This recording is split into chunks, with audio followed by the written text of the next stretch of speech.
Buenas noches, estudiantes. Les habla su profesora de matemática, Carolina Campos, para en esta oportunidad explicarles la guía 2 sobre números y poderle dar la mayor orientación para que la desarrollen con éxito.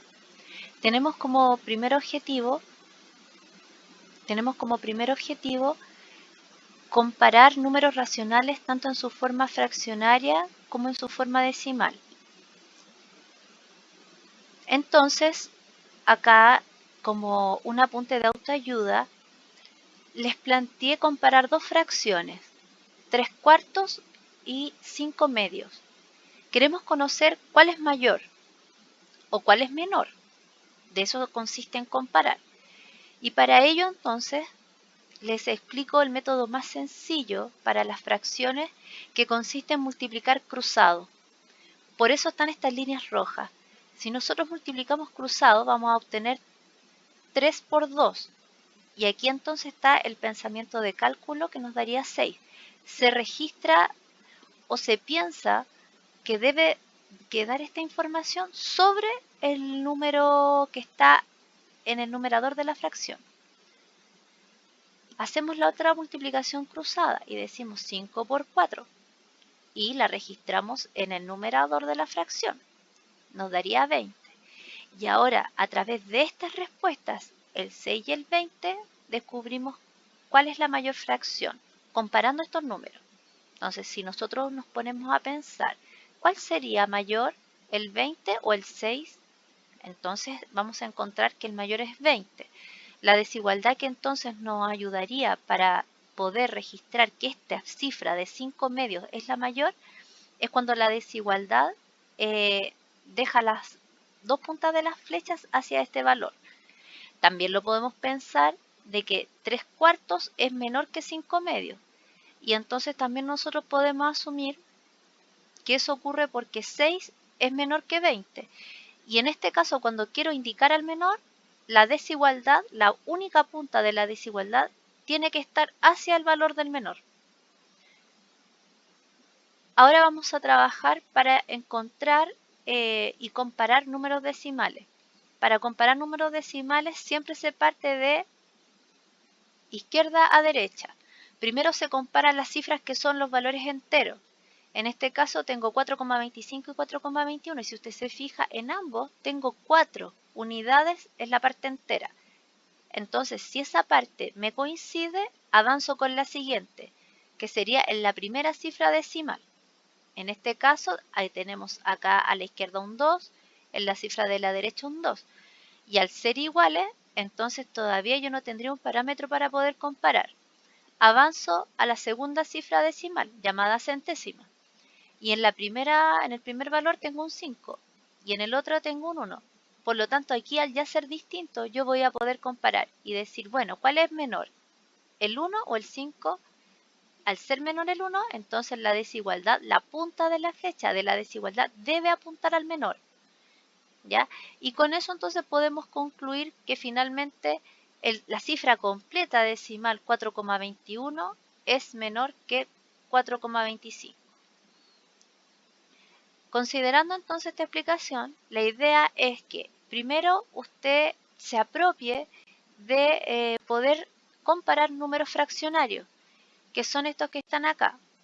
La idea de este circulito es que usted dentro de este circulito pueda completar con la desigualdad que corresponda. La desigualdad entendamos que es este símbolo, el que es como una flechita, ¿ya?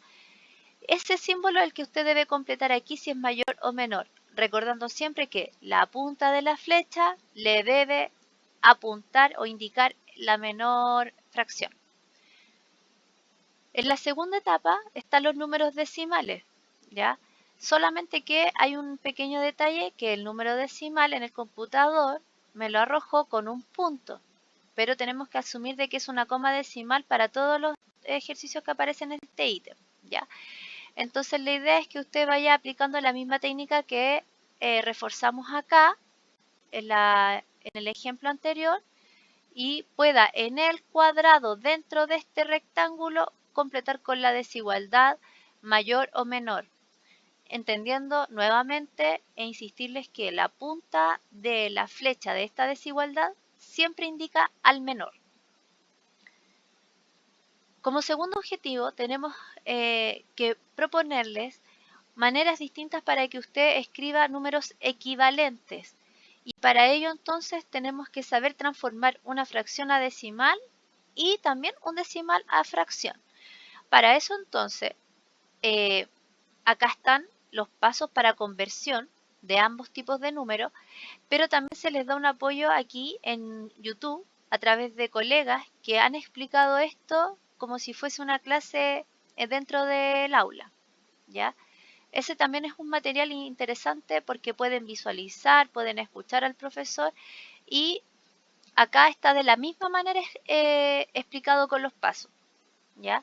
Entonces, si usted no puede acceder a ver el profesor YouTube, también puede entonces seguir los pasos que tienen de conversión, ¿ya?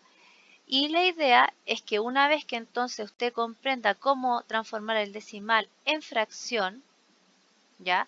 Usted sea capaz entonces de resolver los ejercicios 1, 3 y 5, ¿ya? Luego usted estudia la conversión del número de fracción en decimal, donde aquí quiero hacer hincapié que uno de los aspectos más importantes es que usted maneje la división de números.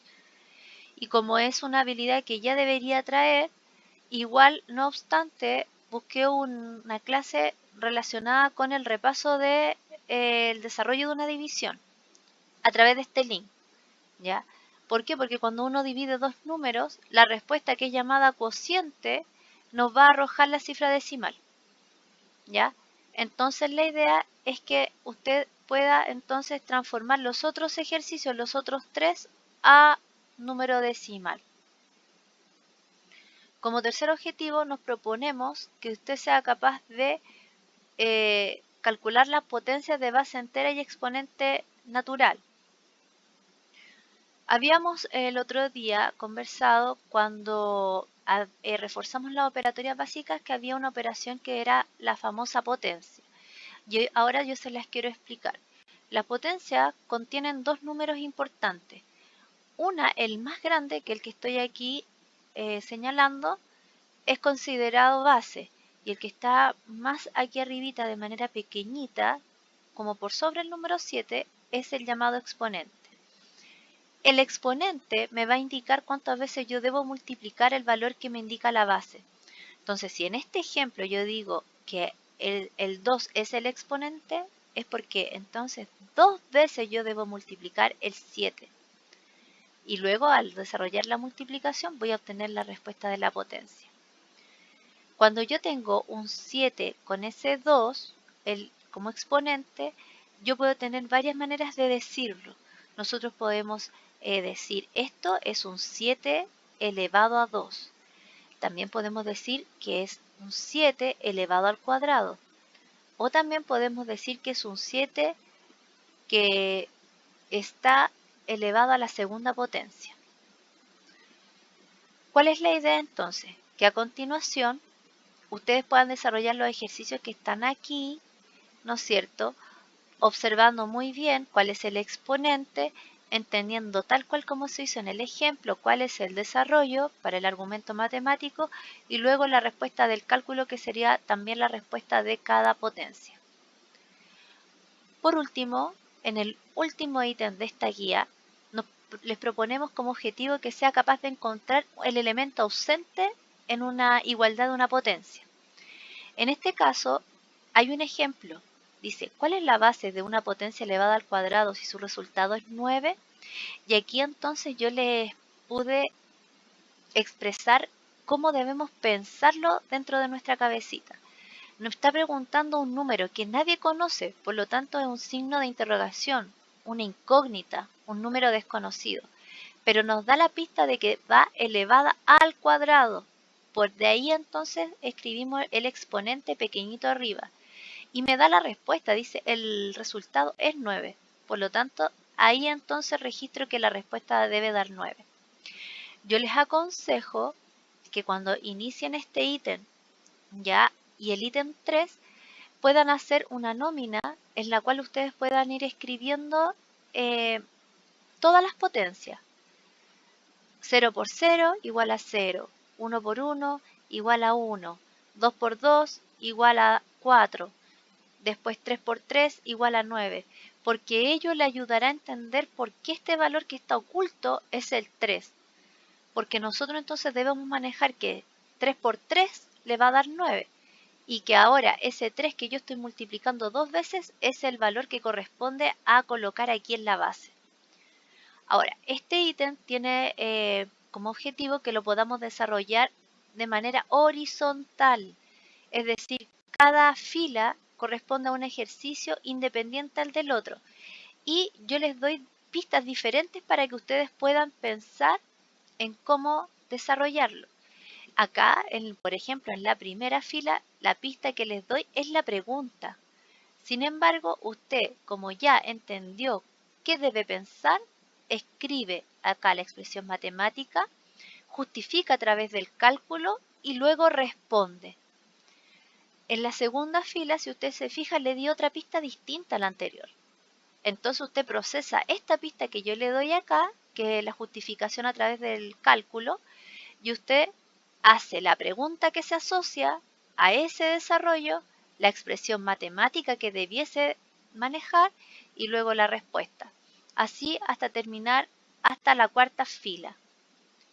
Deseo de todo corazón que esta ayuda, estas indicaciones, estos consejos les sirvan realmente para tener éxito en el desarrollo y aprendizaje de raíces y potencias al cuadrado. Un saludo afectuoso, que estén bien. Chao.